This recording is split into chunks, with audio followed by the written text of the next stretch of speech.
A month ago, I flashed a smile and exchanged Instagram follows with a ruggedly handsome PCT thru hiker with questionable taste in sunglasses.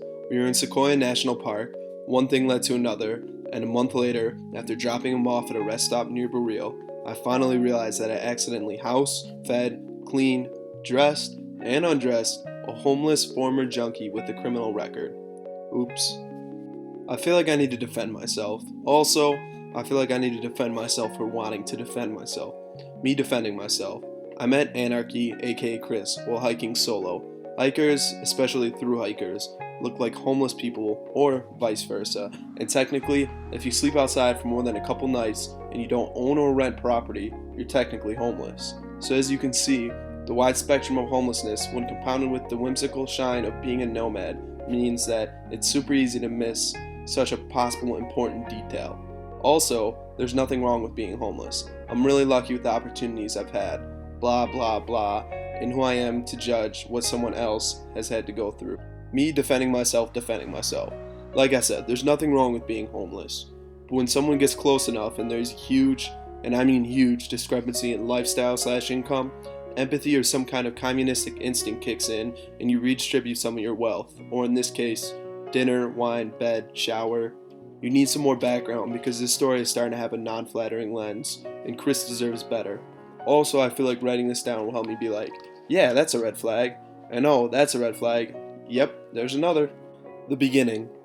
I stumbled in a camp at Capture Meadow, around dusk, totally exhausted and cold from hiking 17 miles and getting pelted with hail for the last 2 miles.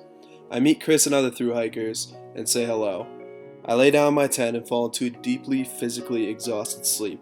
I'm pretty sure I dreamt about him. In fact, as I drifted off, listening to him and his buddy setting up for the night, I fantasized about him having read my nonverbal cues and deciding to unzip my tent, grab my thighs with his calloused hands, and fucking me.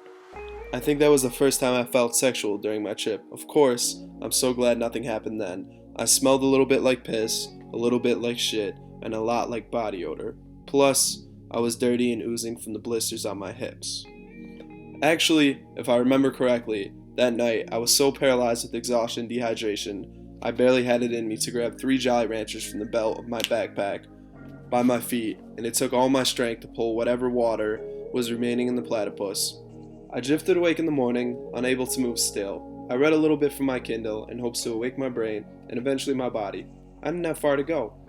Chris had clearly made friends with an expedition that was camped there the night before. He is social, check. And he was mere feet away from me, sitting on the rock, watching them do their morning tango. I opened my tent flap and looked over at him and said, "Are you planning on joining in?" He looked over at me, almost startled, and said in a thick New York accent, "I don't want to embarrass these amateurs while they're learning." Ha, he's witty. Yes, please. I ended up asking him about his trip. Being on the trail for so long is extremely interesting, and going over to the rock to look at his pictures, as I scrolled through, our fingers touched. My body clenched up, and I'll be honest, I added yet another bodily fluid to the equation. Hint, not urine. I wanted the conversation to last forever. He was so fascinating. He regaled me with his stories about friends and cults, bushwhacking in the Adirondacks. He gave me advice about how to survive, how to filter my water better, what to fuel up with. It was so sufficient. He could clearly do so much with so little. As I side-glanced and threw coy smiles in his direction while he told stories, the sun caught the teeth, and I saw one of them, about 2 from the front. He had this dark line through it, and the rest were slightly discolored. Whatever, that can be fixed. Plus he's on the trail, so I can't expect that he would be crest-whitening that shit. 10 minutes became an hour, and then an hour became 2.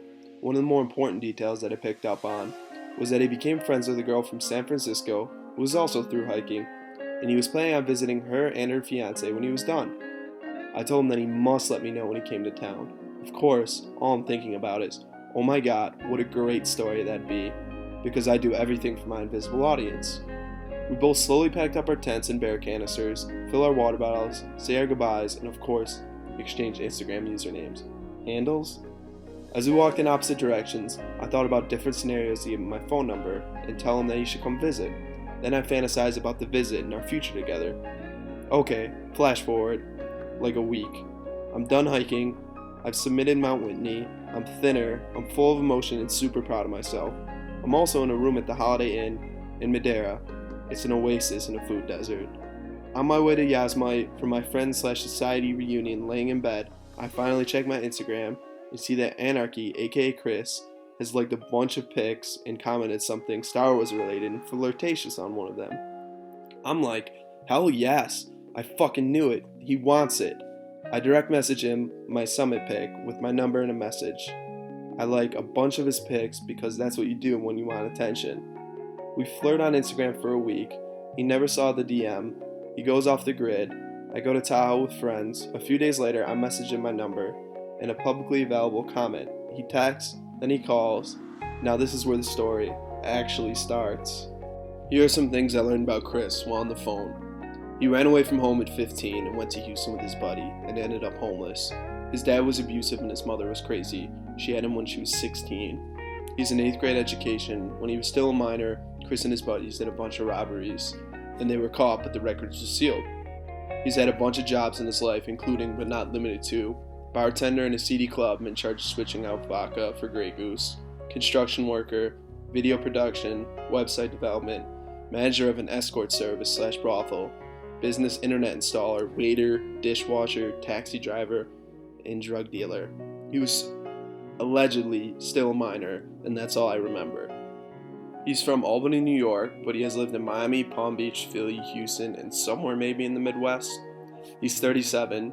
He thinks that we have a lot in common, and that the discovery and sum of all these things are an indication of karmic, universe significance of our budding relationship. He hurt his knee last year, fractured his kneecap in November, and he's currently staying in Lone Pine, California, with friends and doing odd jobs.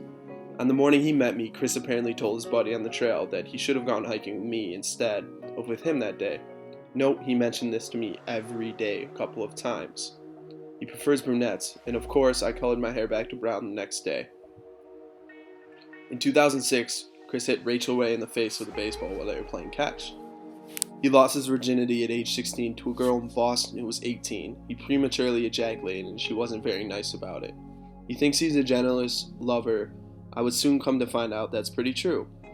One evening, during the week of our 4-hour phone calls, I ended up consuming a full bottle of wine and invited Chris to come visit immediately. He offered to hike to me as a romantic gesture. I was like, oh my god, this is literally the most romantic thing I've ever heard. It did not occur to me that it would take a full week and that he didn't suggest taking a bus or train because he was destitute. Yes, red flag. That same evening, or perhaps the next one, it's all a blur, I got impatient and horny and decided that he shouldn't hike to me.